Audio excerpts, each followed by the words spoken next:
দেশের লোক তো গরিব, প্রধানত এটি তার মূল কারণ ছিল যে দেশের লোকের অবস্থা যতদিন পরিবর্তন করে ততদিন আমিও নিজে অত বিলাসিতা পছন্দ করি না আর কি। মানে আমার ছেলেদেরও কোনো সময় কোনো বেশি কাপড় চোপড় সে পছন্দ করতো না। আমরা সবসময় রেশনের চালই খাই, সবসময় মাইনা যা পেতেন, সত্যি কথা বলতে উনার মাইনা ছিল বোধহয় পে স্লিপ যা আসতো আর কি 2200 বোধহয়, উনি 10% আবার দিয়ে দিতেন।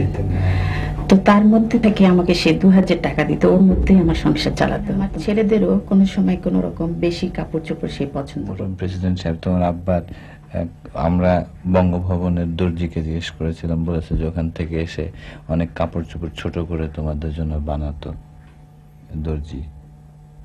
এরকম কিছু মনে আছে তোমাদের? আমার এই শার্টটাই আব্বুর ছিল আগে, এটাই ওনার বানিয়ে দিয়েছে। জি। তোমার মনে আছে কোকো এরকম কোনো? আমার দুটো প্যান্ট ছোট করে বানিয়ে দিয়েছিল। তোমার আব্বার প্যান্ট ছোট করে বানিয়ে দিয়েছে।